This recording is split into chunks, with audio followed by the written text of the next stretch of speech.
sasabihin na namin sa inyo na yung loyalty namin is definitely dito sa mga Duterte. Kahit sino pa, sinasabi na natin to ngayon, dinideclare na natin to ngayon, na kahit sino pa ang lalaban sa mga Duterte, whether alyado yan ni Pangulong Duterte.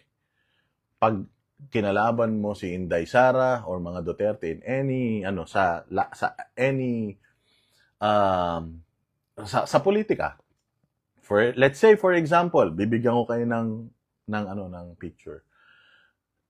Ang ipangtatapat ng gobyerno ng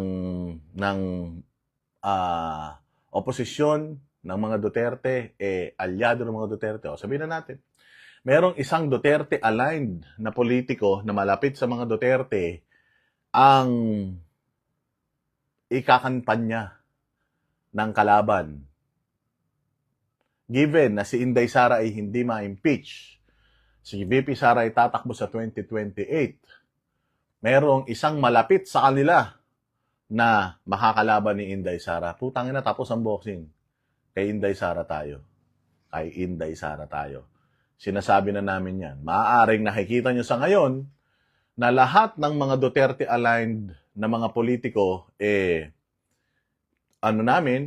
pinopromote namin or nandoon ang simpatya namin. Pero pag dumating ang panahon na bumaliktad ka sa mga Duterte, kahit sino ka pa, tandaan mo yan, kahit sino ka pa, alam ko nanonood kayo.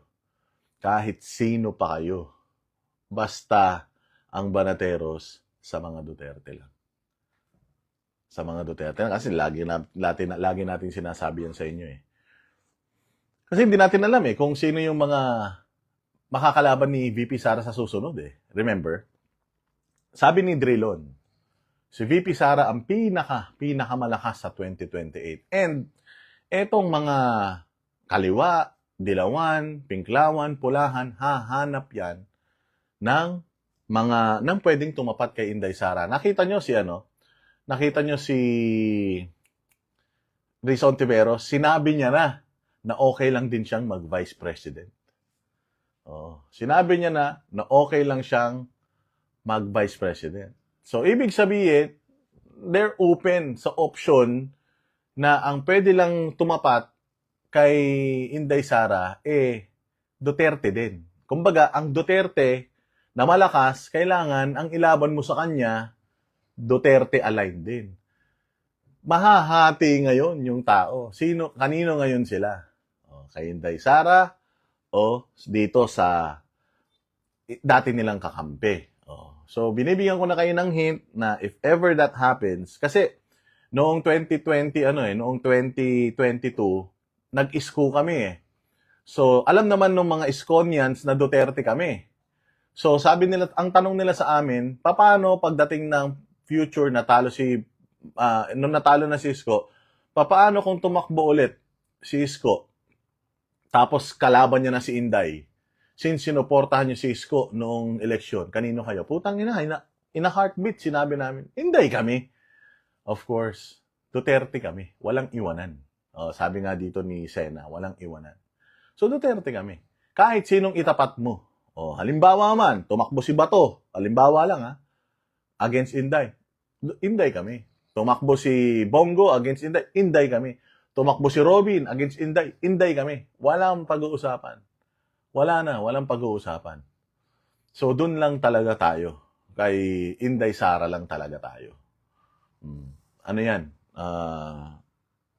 Wala na tayong pag-uusapan yan. Kasi, maraming mga pwedeng mangyari. Maraming mga pagbabago pang pwedeng mangyari in the future na talaga namang magiging mawiwindang tayong lahat. Ngayon ito si Alex Arias, wag na kayong chismosa, sabi niya. Si Isko daw nakipagkaibigan na kay Chua. Best friend na ulit sila. Wag na kayong gumanyan. Kasi si Isko, napakagaling na mayor ng Maynila. Lex Arias, hindi ka naman yata taga Maynila, nagko-komento ka ng ganyan. Kung maging okay man sila ni Chua, that is because, nagtatrabaho si Isko sa Maynila. Ang kailangan ni Isko mapagsilbihan yung mga Manileño at yung Maynila.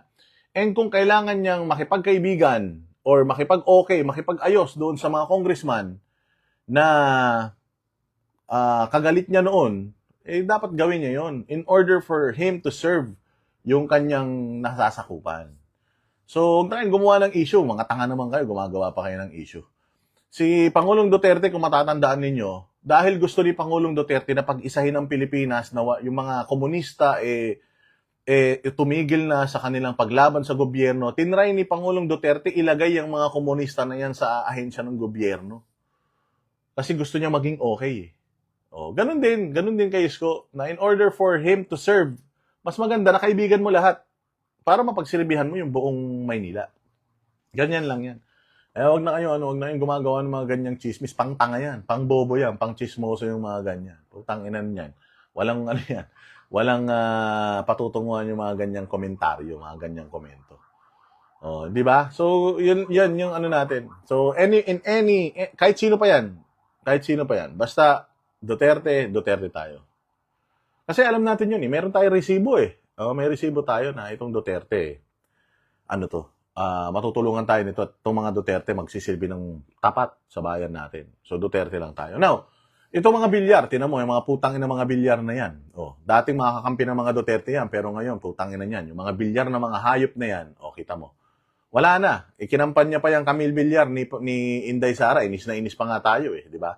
Pero, kita mo, tinutulungan ba tayo? Tinutulungan ba si Inday Sara? Hindi naman. Yung putang ina Mark Villar na yan, hindi naman mananalo yung Judas na yan Kung hindi dahil kay Pangulong Duterte At hindi rin naman magsisilbi yung Mark Villar na yan kung hindi naman minentor ni Pangulong Duterte, hindi magsisilbi ng maayos na sa DPWH naging senador siya dahil doon sa status na naibigay sa kanya. Kumbaga nadamay siya sa magandang, dahil parte siya nung gabinete ni Pangulong Duterte na napakagandang ginawa sa Pilipinas, nanalo siya. Ngayon, nananalo yung Villar, nanalo ng mga senador. Putang ina, hindi mo na sila mahagilap. Hindi mo na sila mahanap, hindi mo na sila makakita. Dahil ang pinoproteksyonan na lang nila yung kanilang negosyo. 'Di ba? So, yung mga walang bayag yung mga yan, mahilig kasi tayo doon sa, ewan ko, yun ang mali talaga din natin. Tayo rin ang naglagay na yan. Ako, hindi ko binoto yan, yung Camille Villar, hindi ko talaga binoto yan. Kasi putang ina, alam ko ako kasi hindi naman porket in-endorso ni Inday Sara, susundin ko na, hindi Ako talaga, pagka tinignan ko yung mga politiko, tinitingnan ko talaga tinitingnan ko talaga yung kung ano yung kakayanan nila Tsaka, syempre, isa na rin yun. Isa na rin yung pagiging loyal sa mga Duterte. Isa yun sa pamantayan ko ng pagpili sa isang kandidato. At saka yung Duterte-like. Yung Duterte, yung kanyang type ng leadership, mala Duterte. Yun yung natin, sinusuportahan natin. So, yung mga bilyar na yan, mga hayop yan. Mga kupal yan. At ito naman, mga bossing, nagkakaroon kasi ng problema ngayon dyan sa Senado patungkol sa numero. At talagang magkakaroon ng gapangan. Magkakaroon ng matinding bayaran. At ang ipambabayad nila dyan sa mga babaliktad na mga senador, sa mga lalaban ng mga senador, kakalaban sa mga Duterte, ang kapalit niyan, insertions, allocations, pera pa din ng gobyerno yung ipangbabayad nila sa mga hayop na yan. Kaya mag-ingat tayo sa pagpili. Mag-ingat din tayo doon sa mga sinusuportahan natin. Huwag tayong sumuporta doon sa tao, sumuporta tayo doon sa ginagawa ng tao.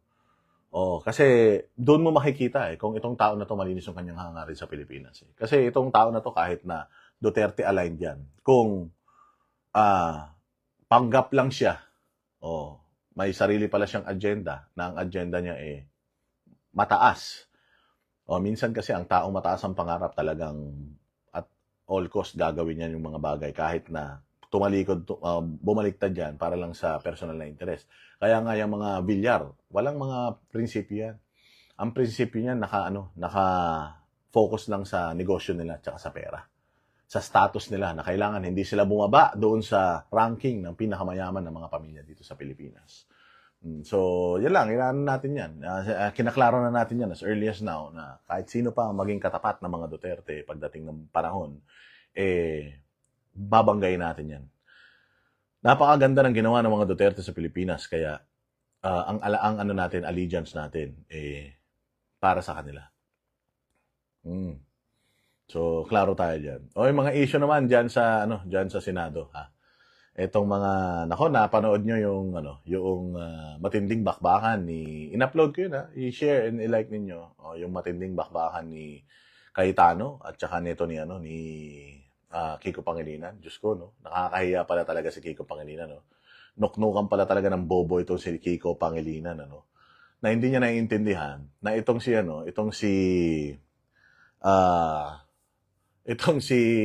kasi tinawag na Chinador itong si Cayetano. So, na ni Cayetano yan. So, sinagot ni Cayetano. Ito si Llamas kasi, si Llamas ang nagpasimula niyan eh. Tapos nung sinagot ni Cayetano yan, ito palang si Llamas, putang ina nito. Noong panahon pala ni Pinoy, kasi gabinete yan ni Pinoy si Llamas, yung mukhang itlog na bulok, na pati yung ipin, puro kesong puti. O, yan si Llamas. Ano yan? Dating gabinete ni Pinoy. Hindi rin siya masaya. Oo, hindi rin siya masaya sa pamumuno ni Pinoy in terms of yung kanyang foreign policy. So yung kanyang mga decisions against China and yung mga Scarborough Shoal and all. Hindi rin siya pabor. So lumapit siya kay APC. At sinabi niya nga na hindi siya masaya doon. So si Alan Peter Cayetano helped him na, ikaw ang kumausap ka sa China. Bibigyan ko kayo ng avenue para maayos nyo yung mga mga problema at sigalot nyo dyan. So, and ngayon, sinasabihan nito ni Llamas, ito si Alan Peter Cayetano na isang traidor sa Pilipinas at Chinador. So, in-expose ni Cayetano itong si Llamas na, opportunistang balimbing ka, OB. Official business and opportunistang balimbing, sabi niya. Balimbing daw itong si Llamas dahil nga noong panahon, lapit ng lapit sa kanya, and then ngayon, tinitira na siya. Ang sagot lang ni Llamas dito is, natawa daw siya ng mga 10,000. Sabi ko nga, putang ina mo talaga, Llamas, bobo ka. Kung yan lang ang pangbanat nyo kay Cayetano, yung 10,000 na yan, 10,000 kada pamilya. Di ba pinaliwanag ko na yan sa inyo? Yung 10,000 kada pamilya na yan, nung panahon ni Pangulong Duterte, nung may pandemic, ipinanukala yan ni Cayetano. Sinuggest niya yan. Sabi niya, may pera naman ang Pilipinas eh. Magbigay na lang tayo ng 10,000 kada pamilya para makabawi dito sa epekto ng pandemya. So, ginagamit na nila yon na 10,000, boy, 10,000 and all. Pero alam nyo ba, nung nanalo si Bongbong,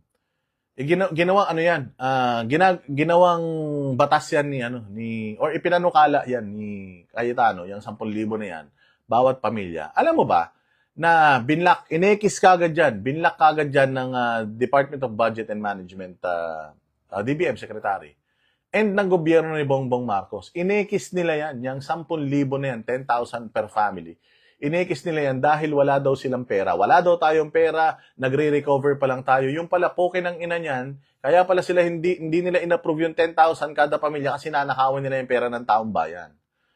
Nanakawin pala nila yung putang inang hayop na flood control projects natin. At hindi lang yan, again, yung flood control scandal, it's just a tip of the iceberg. Napakarami pang mga procurement contracts at mga kontrata na pinapasok ng gobyerno na pera ang pinag-uusapan. Hindi pa natin nakikita lahat yan. Nandito pa lang tayo sa DPWH. Napakarami ng ahensya ng gobyerno na nagdi-disburse ng pera para sa mga proyekto at nagpapabid para sa mga proyekto nila. Hindi pa natin nakikita yan. Nandito pa lang tayo sa flood control projects. Bilyon-bilyon, daan-daang bilyon na yung ninakaw sa atin. Paano pa pag hinanap natin yung iba? Sa customs, sa agriculture, sa lahat ng ahensya ng gobyerno, sa Department of Education, lahat yan. May mga projects yan, may mga procurement yan, may mga bidding yan. Putang ina, napakarami. Kung may corruption dito sa DPWH, malaki rin yung corruption dyan. So ito, isang part lang to ng corruption. 10,000 kada pamilya. Gusto ni Cayetano na maibigay at may isa batas. 10,000 kada pamilya, may isa batas, pirmahan mo Bongbong Marcos para maibigay natin sa tao. Ang sabi ng gobyerno ni Bongbong Marcos, hindi kaya dahil wala tayong pera, wala tayong pangtustos dyan. Pero 25 billion ang kinita nila. Isang taon lang to, 25 billion ang kinita nila sa mga flood control projects ayon kay Zaldico. O imagine. So nagagalit kayo kay Cayetano doon sa 10,000 niya per yung pinangako niyang 10,000. Putang ina nyo, hindi nyo kasi naiintindihan ang trabaho ng mga senador. Ang trabaho ng mga senador magpanukala. Yang panukala na yan, kaya nga sinasabi natin na dito sa flood control projects, may kasalanan talaga dyan na malaki itong si Bongbong Marcos. Bakit? Kasi nga, yung panukala, maraming salamat sa mga nagpapadala ng stars, mabuhay kayo.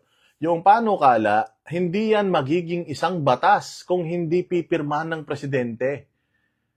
Kaya nga, doon sa 10,000 per family na ipinangako ni Cayetano, sisihin natin dyan si Bongbong. Bakit? Ipinanukala yan ni Cayetano, dinecline, inekis ni Bongbong yan dahil wala daw pera eh.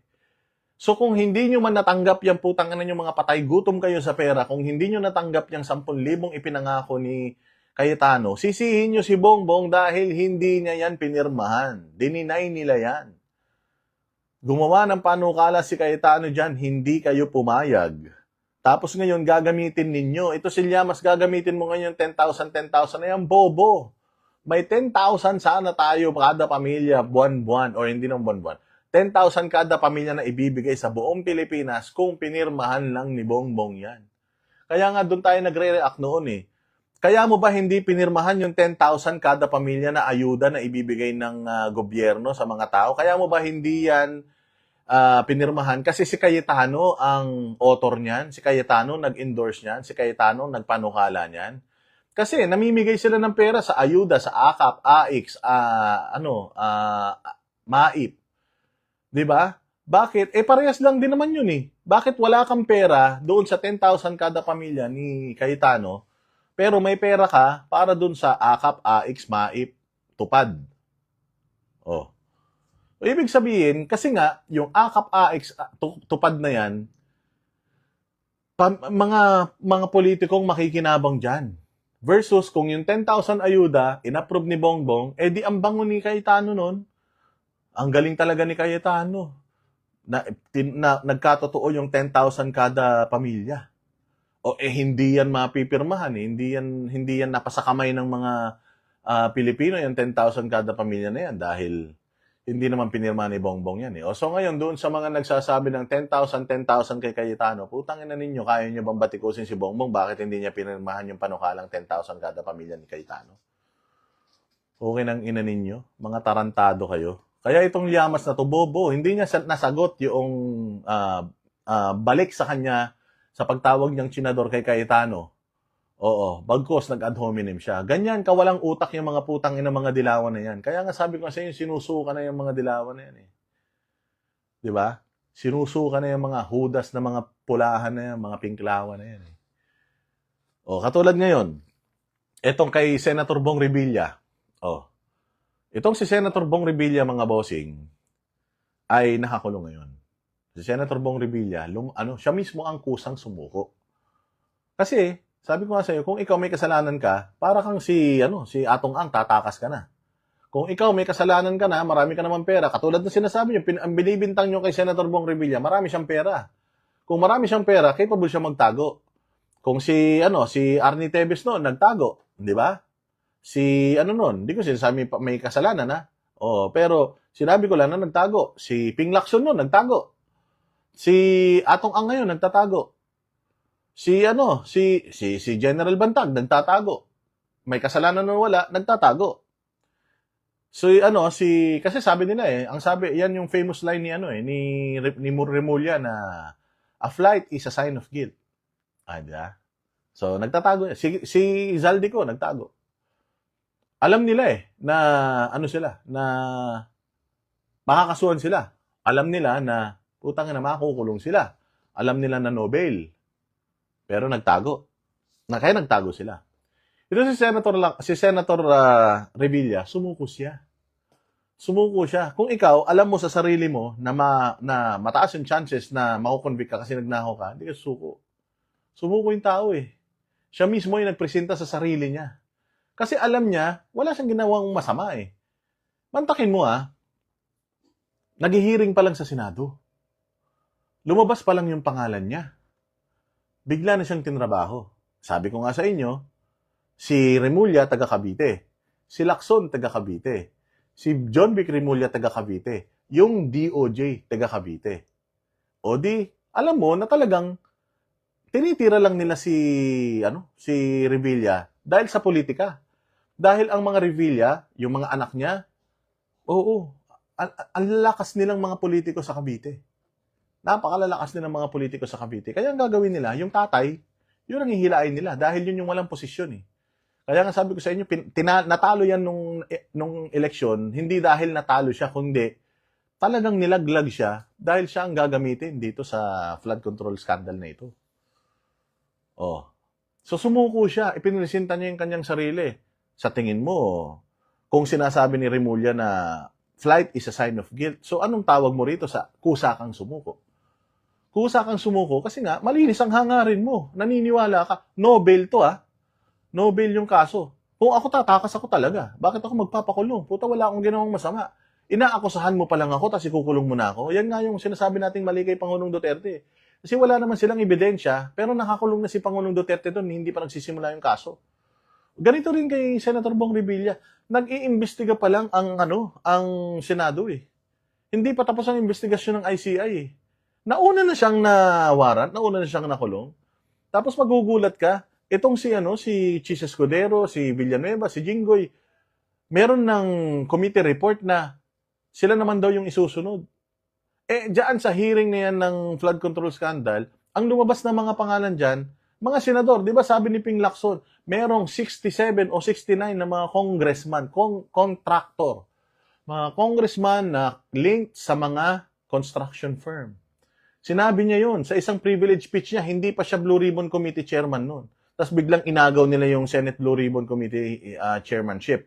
Nung napunta na siya doon sa Senate Blue Ribbon Committee General Chairman, yung 60 plus na congressman na sinasabi niya, wala na. Wala na. Oo, binudol niya kayo, nagsabi siya na meron akong 60 plus na mga congressman na papangalanan na mga contractor. Putang ina, nasa na yun? Ping Lacson, wala na yun, hindi mo na pinangalanan. Nakakulong na si Senator Bong Revilla, wala naman siya doon sa listahan mo. Nakakulong na si Senator Bong Revilla, wala naman siya sa listahan ng mga diskaya. Ang unang naglabas ng listahan ng mga sangkot, diskaya. Bakit yung mga nasa diskaya, yung nakakulong na yung diskaya, yung mga pangalan na binanggit ni diskaya, hindi nakakulong yan. Sila Atayde, di ba? Sila Roman Romulo sa Pasig. Yung mga congressman na yan, ba't walang nakakulong? Bakit ang nakakulong? Senador. O, kasi nga si Senator Bong Revilla taga Cavite. Si Lacson taga Cavite, baka gusto rin niya yung anak niya maging politiko sa Cavite. Ang mga Remulla, ang pamilya nila politiko rin sa Cavite. Kaya nga tingnan mo, ang tinitira si Kiko Barsaga at saka si Bong Revilla. Dahil sa politika sa Cavite, gusto nilang matanggal si Kiko Barsaga na congressman para ang pumalit kay Kiko Barsaga either Lacson, Tolentino, Remulla, Revilla, yun lang yung mga malalakas sa Kabarsaga, yan lang yung mga malalakas na mga political family dyan sa Cavite. So this is all politics. Yung mga nang babash kay Senator Bong Revilla, putang na bago kayo mang-bash, tingnan nyo muna yung history ng politika sa kanila. Ang tanong dito, may kasalanan na ba siya? Nahatulan na ba siya? Noong panahon na sinampahan siya ng kaso sa noong panahon na sinampahan siya ng kaso sa ombudsman din noong kay Napoles, na-acquit siya dun not guilty siya dun Nakulong siya ng mahabang panahon, not guilty siya. Gawin ko sa tatay mo yun, ikulong ko ng mahabang panahon, tapos hindi pala guilty. O halimbawa, ayan, si Dilima, di ba galit na galit kayo kay Dilima? Ang tagal na nakulong ni Dilima, hindi pala siya guilty sa kaso ng droga. Di ba galit na galit kayo? Ilagay ko yung mga sarili niyo dyan. Double standards Di ba? Imagine niyo nakulong na siya noon, na-acquit siya. Binayaran ba siya ng gobyerno doon sa ilang taon na nakakulong siya doon, sila ni Jinggoy? Hindi. Tapos ikukulong mo na naman, gano'n na naman, pag kalaunan, not guilty na naman dahil political lang yung ginagawa nila ngayon, kaya nila inaabuso si Senator Bong Revilla. Paano pag na-acquit ulit yan? Matagal na naman siyang makukulong, 1, 2, 3, 4 na taon. Imaginein mo. Ilang taon na yung kinuha nyo sa buhay niya dahil lang pinupolitikan nyo siya. Tapos masaya kayo ron. Paano ko sa inyo mangyari yun? Di ba? O, tinan ninyo. Ito putangin ng Alcantara. Itong putaragis itong Alcantara at saka itong si Bernardo. Nakakulong si Bryce. Si Bryce Hernandez nakakulong. Si Bryce Hernandez, ang sabi niya, ang amo niya yung dalawa na yan. Bakit yung dalawa? Nakalaya. Hindi ba nga, yung least guilty, ibig sabihin, kung halimbawa, ikaw, may krimen, look out ka. Sa krimen na yon, look out ka. Sa krimen na yon, may namatay. May pinatay yung mga nilulook outan mo. Least guilty ka. Bakit? Kasi look out ka lang. Sila yung actual na pumatay. At kung aaminin mo bilang isang lookout, lahat, kung paano nyo pinlano, bla bla bla, sino mga sangkot dito, state witness ka. Pwede kang hindi makasuhan or pwedeng mas mababa yung sentensya mo kaysa sa kanila. Dahil ikaw yung least guilty. Nagigets yung ibig ko sabihin? Etong si Bryce Hernandez, tsaka yung mga kasama niyang nakulong, alipores lang yan eh. Ang amo niyan, si Alcantara, at tsaka si Alcantara, at tsaka si Bernardo. Nagsoli nga si Bernardo ng pera eh. Kaya nagsoli si Bernardo ng pera kasi nga, guilty siya. Inamin niya na guilty siya the moment na magsoli siya ng pera. Kaya nga nagsoli din si Bryce Hernandez eh.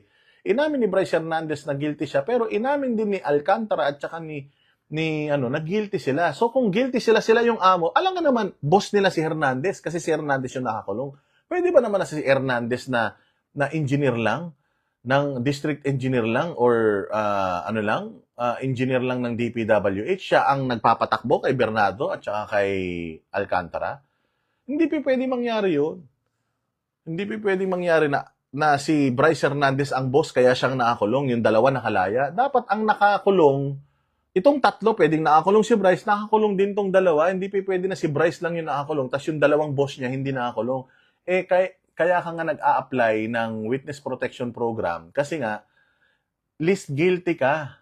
So kung least guilty ka, kung hindi nakakulong itong Alcantara at saka sino to? Putang inan to? Si Bernardo. Dapat ito si Bryce, hindi rin nakakulong, gawin ding state witness si Bryce Hernandez. Kasi least guilty yan eh. Gets nyo? Putang ina yan. Walang kaso yung Bernardo, walang kaso yung Alcantara, tapos eto pa, putaragis yan. Alam nyo ba yung warrant of arrest? Kaya ang bilis nung lumabas ng warrant of arrest ni Senator Revilla eh. Walang due process talaga. Kasi nung final yung kaso, warrant of arrest kagad. Kasi dapat yung pag-file ng kaso, sasagot pa kayo eh. Wala na. Nag-issue kagad ng warrant of arrest ang Sandigan Bayan. Putang ina. Sino ang nag-issue ng warrant of arrest? Malaman-laman mo, yung taga-Sandigan Bayan pala na judge na nag-issue or pumirma doon sa warrant of arrest, kapatid noong abogado ni Yusek Bernardo. Anong tawag mo doon? Ako si Yusek Bernardo, magnanakaw ako. Sinisisi ko yung pagnanakaw ko kay Bong Revilla, wala akong ebidensya. Yung abogado ko, kapatid nung judge na maglilitis nitong akusasyon ko. Putang ina niyan, paano na yan? Pwede ba yun? Pwede ba yun na nagbo-boxing kayo nung kalaban mo tapos yung referee, kapatid noong kalaban mo sa boxing? Magugulat ka talaga, puro deduction ang gagawin sa'yo nun. Papayag ka ba na, nagbo-boxing kayo tapos yung tatlong judges na nagbibilang ng mga puntos, kapatid nung kalaban mo? Paano ka mananalo dun? Gets nyo? Kami ang boses ng masa, hindi natatakot. Katotohanan lang, di kami nalulunod. Walang bahid ng sismis, lahat ay totoo. Kahit sino ka pa, pag mali ka babanatan ka. Walang pinipili kulay, wala kaming kinikilingan.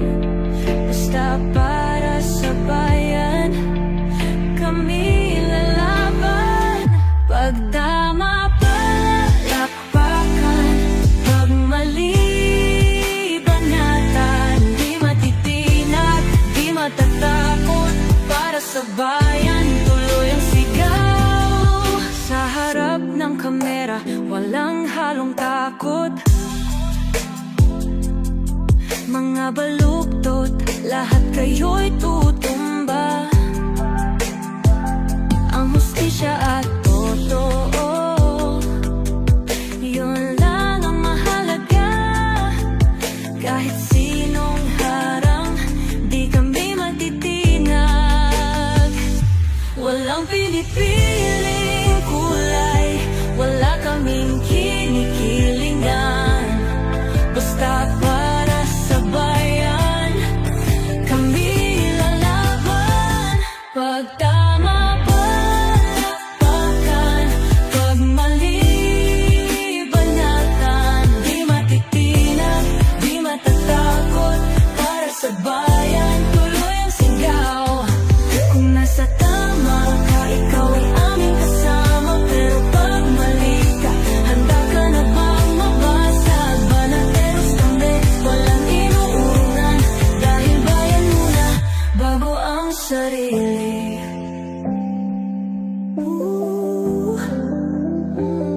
Bago ang sarili.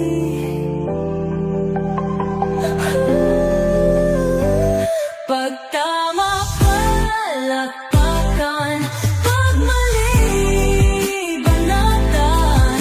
Banateros ang sigaw, katotohanan ang laban.